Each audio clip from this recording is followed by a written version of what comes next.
This is Solve It for Kids.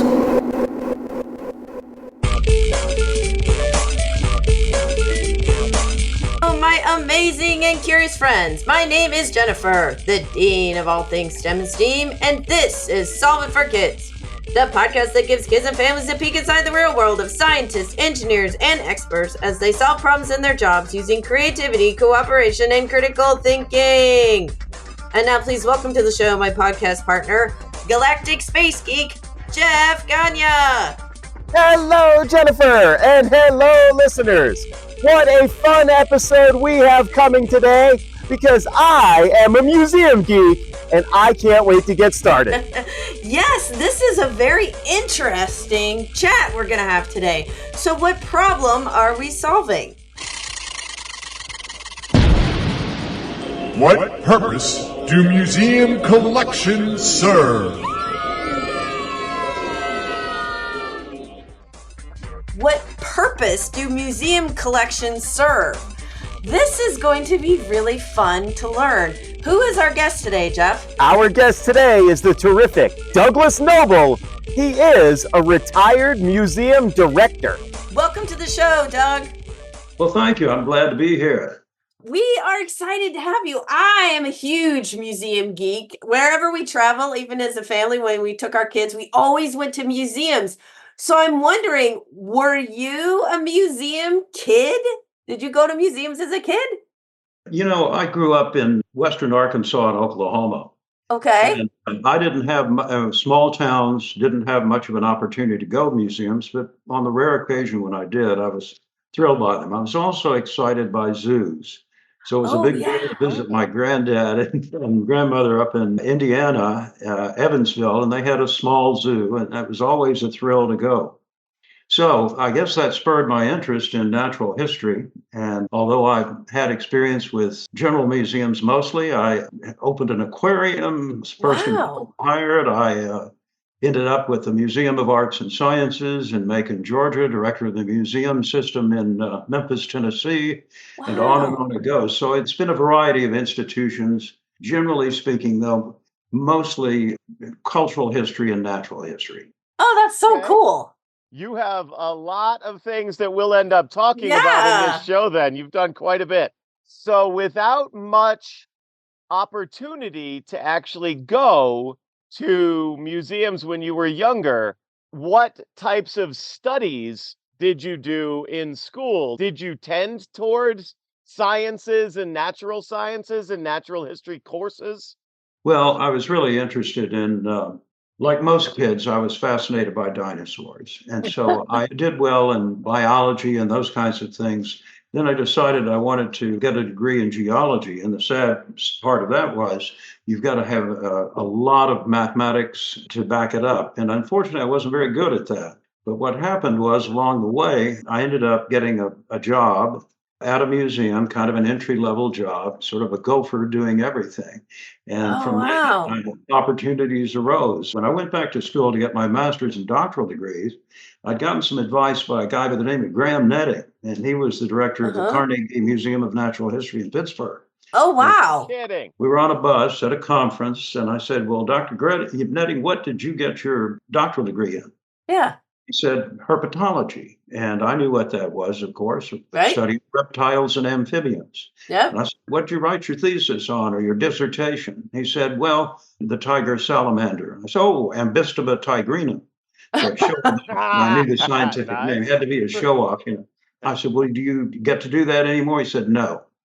As a museum director, I raise money. I work with volunteer boards of trustees. I am the public face of the museum, doing television and radio appearances and so on. So that tracked me into my administrative degree and degree in public administration.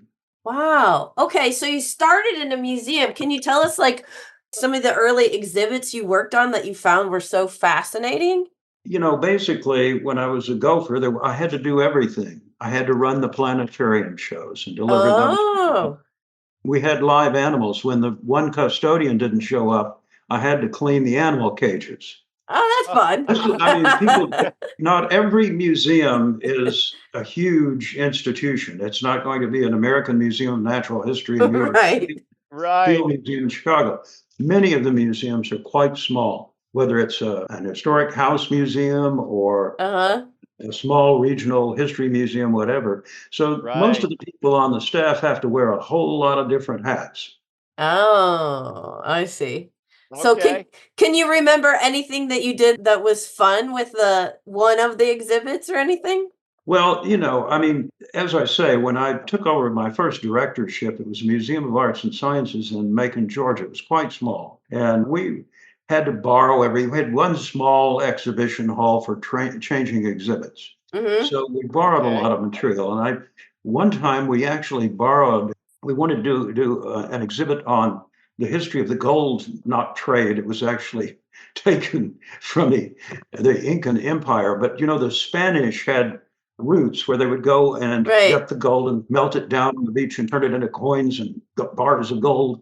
And then they would bring it back to Cuba and then from Cuba back to the old world. And Okay. so we borrowed there was a lawsuit at the time with the Mel Fisher Gold Museum, which Mel and the state of Florida are fighting over his famous find of treasure from a treasure ship. And so it was in the Okay. possession of the state of Florida. We borrowed some of the stuff, gold coins, silver coins, Oh, other kinds of wow. materials, and did our own little in-house exhibit. And while it wasn't great, I mean, for given the resources we had at the time, it was really cool. That's fantastic. That So, sounds really cool. talking a little bit about collections and why museums collect, a lot of museums began as small institutions, very few professional people on the staff. And what tends to happen is they have no guidelines for the collections because they don't have Oh. a statement. And so they take anything and everything and end up with a hodgepodge of stuff. As the institution grows and professionalizes, they start saying, well, we need to have a mission statement. What are we really about here? Are we a history museum? Is it going to be a regional history That makes museum? Is it sense. going to have a wider scope? Are we going to focus on the history of agriculture? Are we going to focus on the history of the economic development of our city? Whatever, whatever. And so Right. once you have a mission statement, it then should guide you in the development of a collections policy. So, Ah, okay. for example, my last job was with the Florida Museum of Natural History. Okay. It's over on the campus at University of Florida in Gainesville, Florida, up in Uh-huh. the sort of central northern part of the state before you get Right. to Panhandle. A lot of people don't realize that the collections there are huge, but it is a natural history museum. Oh. You're going to have reptiles and amphibians, fishes. You're going to have Oh. uh, fossils from Florida. Wow. Right. You're going to have a botanical collection of plants. Well, when you look at all of that museum, people don't know this, that museum has collections in excess of 33 million specimens. And Holy cow. now they've got a huge staff of PhD scientists. They've got a Right. whole free labor called graduate students have their masters and their PhDs. And Yes. so a recent research-oriented institution. They've written successful Ah, grants for the okay. National Science Foundation. Actually, one of the grants brought in something like $3.5 million. So Whoa, that's you're nice. That's talking about an helpful. institution that's doing a lot of stuff. Now they have what they call the public dimension of the museum. And that means that's where the people walk in a door and they expect to see exhibits. Right. And so Exactly. Right. the museum, albeit relatively small, has fabulous exhibits. One of the first challenges I had when I was hired as the assistant director for exhibits and public programs was to put an exhibit together totally focused on the largest shark that ever lived. Oh. We did Megalodon, the largest shark that ever lived. Oh, Nice. cool. Exhibition, a huge exhibition. You walked into that exhibit into the mouth of the 65-foot long Megalodon. Oh, yes. Oh, Well that's done. so And awesome. that exhibit has been traveled after it was developed and shown first at the Florida Museum of Natural History, Right. traveled all over the United States. It was in museums. It even was leased by an aquarium. And so that exhibit Cool. was seen by almost 1.3 million people over the Holy life of the cow. exhibition. And That's it hung around amazing. for Wow. about 10 years, traveled for 10 years. Is it still available or no? It is not. It's been retired. All of that traveling and packing it in the tractor trailer trucks, it got tired. And so the decision was made, let's not spend $1 million or so dollars to sort of renovate the exhibit and do it. It's been retired. But of course, when you go to the museum over there, as you enter the fossil hall, there's a long glass case, and it has the replica of a jaw of a megalodon, and then smaller species all the way down to the modern great white This shark. sounds like a road trip, I think. This sounds fun, right, Jeff? Well, road trip's a little longer for me, Jen, but I'll fly into your place and then we'll road trip. So, Doug, I want to ask, Megalodon, great choice Yeah. for making that exhibit. Obviously, it worked super well. Congratulations on 1.3 million people seeing it. I want to ask, what did you follow that up with? How do you follow up Megalodon with a next exhibit? A lot of museums get their exhibits from companies, actual commercial companies that produce museum quality exhibitions. Oh. They advertise them, and then museums lease the exhibit. Our Okay. exhibit, then there are major museums that produce exhibits and do the traveling or leased shows. So there are multiple sources to look at. I know, like right now over in Gainesville, as an example, they have an exhibit on spiders, and it includes not only models and all this information about spiders, some interactive elements and everything, but they have live spiders in the exhibit. Oh, that's fun. Nice. In fact, there's a Goliath bird spider, and it's the largest spider in the world, and it's bigger than my hand. And so they Oh trained my the staff over gosh. there that works in the butterfly rainforest to take care of the spiders. And of course, as the name implies, the Goliath bird spider from South America will climb up in trees. They're very good climbers, and they will actually eat baby birds. And they often feed them little mice. So Okay. Oh, wow. creepy, but that's what goes on out there in the Yeah. natural world, you know? I mean, so I had no idea. Now I'm gonna have to go over and see this because this museum sounds so cool. So kind of like when you set something up, we're gonna, like what is the purpose? Are you hoping to get people teach them about these animals, or are you just trying to get them interested and promote their curiosity about the world, or to like everything? Well, obviously the mission is an educational mission, but it's what it's called as informal education. Ah, okay. Museums do have formal education and classrooms and Right. laboratories and all that kind of stuff. But this is a case for where an individual, friends, families, whatever, go into the museum. They're self-learners. Right. You're all going to have different interests. There's an old saying, Right. there are three kinds of museum visitors: streakers, browsers, and scholars. Okay. Okay, so the streakers are usually the little kids or disinterested adults who walk in and zip through the place at 90 miles an hour.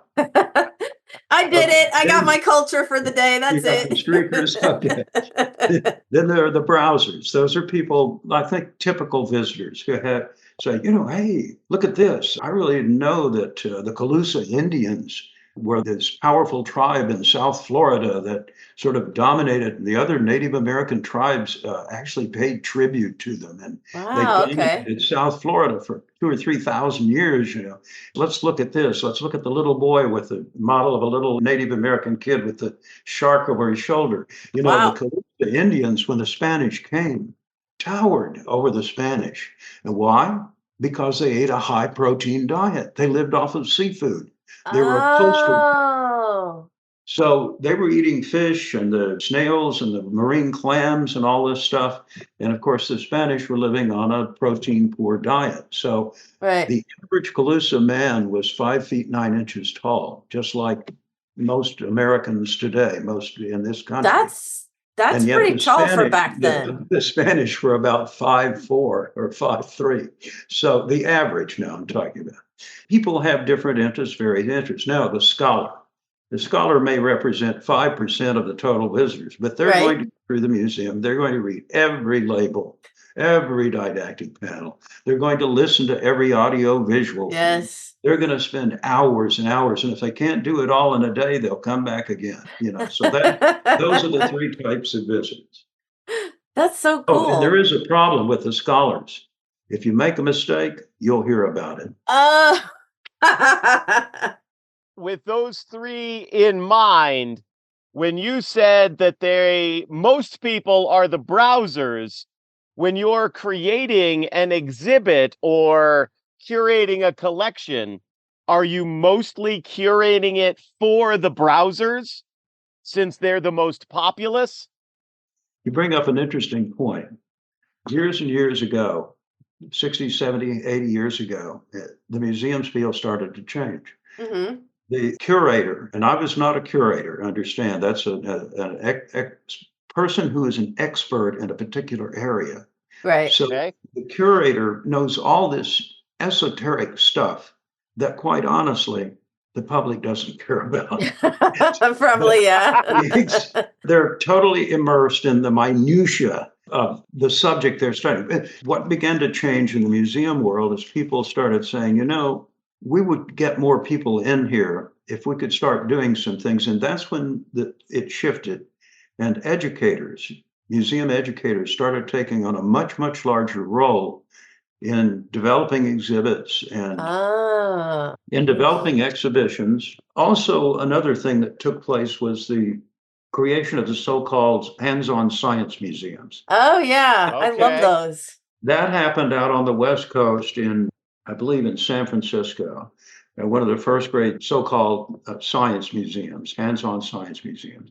And from that, people began to learn that engaging people in interactivity, focusing on what age group you want to appeal to, started to drive the development of exhibits.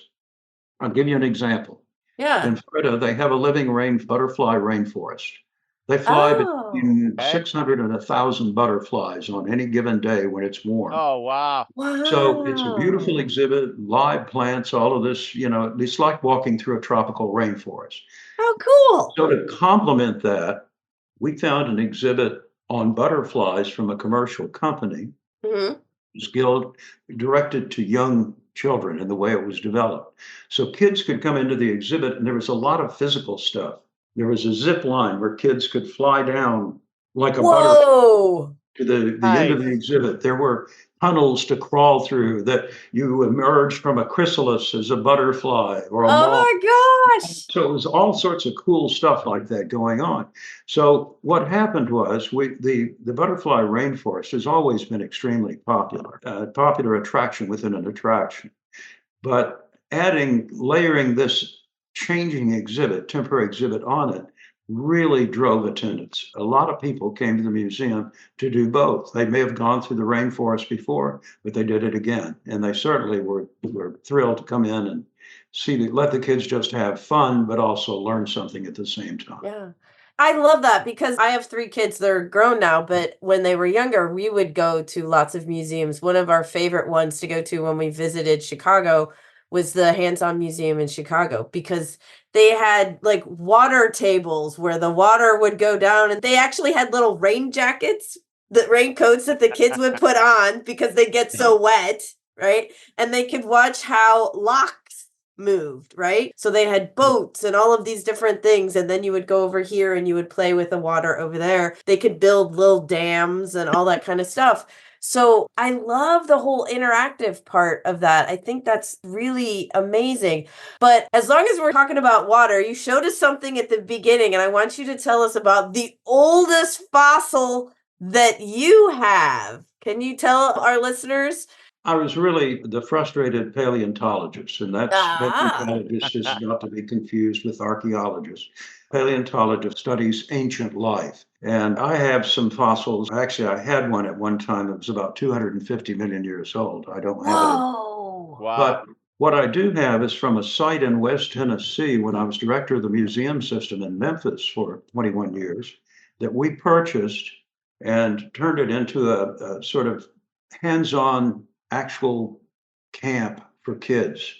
And Oh, they would cool. They could camp overnight in cabins. We actually had a dining hall, which we used as a teaching facility, and a fully equipped Wow. kitchen. And then we would go down into Coon Creek itself. This was the type site where these fossils and this formation is named for. It's Coon Creek is an intermittent stream with water running through it, meaning sometimes of the year it just about dries up. Right. And Right. other times it has water in it. And in the banks are covered with a sandy clay. It's Okay. it's Okay. fairly soft. It's not rock.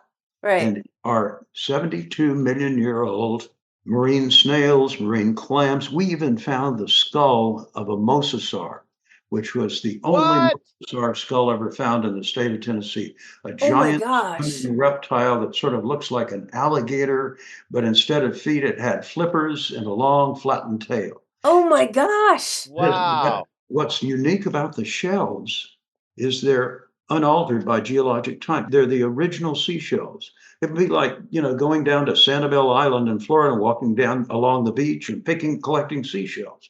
Oh my So, gosh. Except this shell is 72 except million these years shells are ago. 72 million years ago. Whoa. That's so cool. Talk about doing a little time travel. So, did you actually dig out the little section that you held up for us?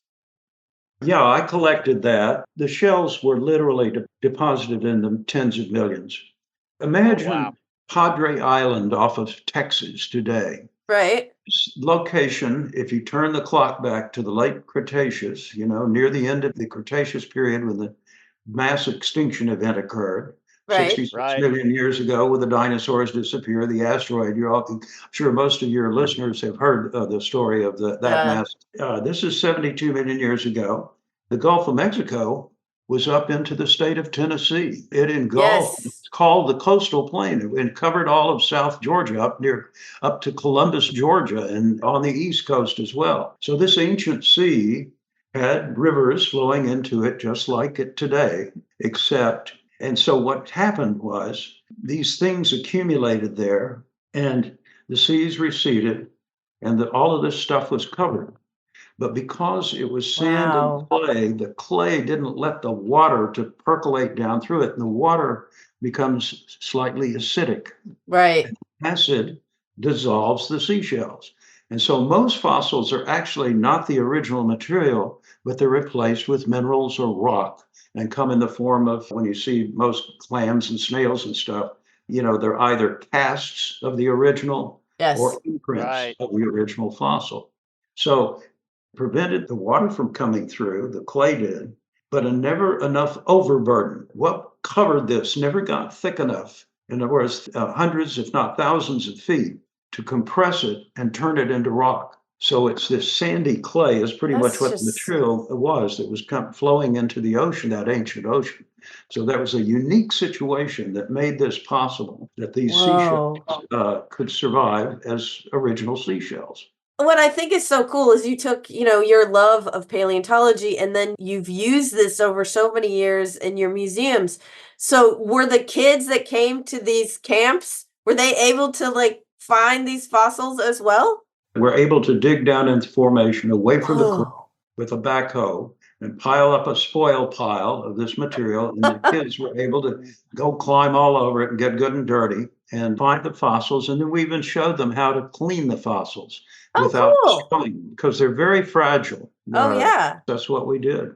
So it was really a great experience. We also had a little concrete pad with electricity to it and set up a telescope, and the kids could look at the night sky. There you Think how go. many children today don't get to look at the night sky, have never That's Jeff's seen, alley. and will never see the Milky Way. I mean, can you imagine growing up because you're in a city with all these, Yeah. you never really get to see what the night sky looks like. You've got to get at least a couple of hundred, 50, 100 miles away from the nearest city and the city lights to see anything in the night sky, other than the Right. moon and a handful of stars and maybe a couple of planets. But it's not the same. It's just not the same. Completely agree. And it really is harder and harder to get kids to look up at the night sky. Uh, But your camp sounds like it was a uh, wonderful experience for the kids. I am sure all of them still have I'm sure there are still lots of 72 million year old shells and fossils on people's desks and in shoeboxes all over the place. So this has been so incredibly fun. I've learned so much about museums and collections, but we are at that point in our show where we ask our guests to give our listeners a challenge. Do you have a challenge for our listeners, Doug? I do. I think what I'd like to encourage youngsters or whoever's listening, the parents with them, teachers, whatever, encourage kids to make a collection. Encourage kids to document. It could be stamps, it could be coins, it can be anything. I mean, the collectors are all over the map. And I would also encourage them, if you do have a local museum, a house museum, some sort of a history museum, an art museum, go visit and see what they do, see how they present what they have in their collections, and walk away. Maybe be a critic, a museum critic, and say, "Gee, you know what I wish they had done? I wish, because I'm only a kid and I'm not even 4 feet tall, why did they put those labels up 7 feet on the wall?" Or maybe granddad goes with you, and granddad's like me. Granddad has terrible vision, and because he's getting old, he never had great vision to begin with. The print on the labels is you need an electron scanning microscope to read it. So go and look at the museum and sort of analyze it yourself and say, gee, I wish they'd done this, or could you do that? And then maybe follow up with a text message or an email or something, and just say, this would be so much more fun or so much more enjoyable if you did this. Help them, help the museum. Want the public to come. They want you to participate, want you to learn. That's why for the last 75 years, museums' reason to exist has really been lifelong learning. And we all, fantastic. I learn something every day, even though I'm getting older. I encourage people to think about that. You don't stop learning when you get out of high school or college, even if you get an advanced, never stop learning, or you shouldn't. Help yourself do that. Oh my gosh, this was so much fun. I enjoyed it. And now I'm going to have to definitely go visit the museum in Gainesville one weekend. This is going to be exciting. Well, thank you so much for being on Solve It for Kids, Doug. Thank you, Doug. Thanks a lot. All right. That was a lot of fun. As a self-professed museum geek, I love talking to other people who love museums, especially when they have that much knowledge. I really enjoy learning the behind the scenes. I don't think there's anybody that doesn't. When you go visit a cool place, doesn't everybody want to get just a little bit of info from behind the scenes of how they're doing that stuff? Just like Doug just did, Jen? Yeah, I think it's really cool to learn all that stuff. I know this few museums that I've been behind the scenes are really cool to see how they work and everything. And I love this challenge. I mean, go out and make your own collection and then kind of look at what they have. Maybe your collection is similar, and then make suggestions. I mean, I think that's really cool. That's something that kids can really get into and, think about, hey, maybe I should have something like this, or maybe you should display it a different way, right? Yes. Who hasn't made a collection of something in their life? Seashells, Hot Wheel cars, toys, books. You never know what.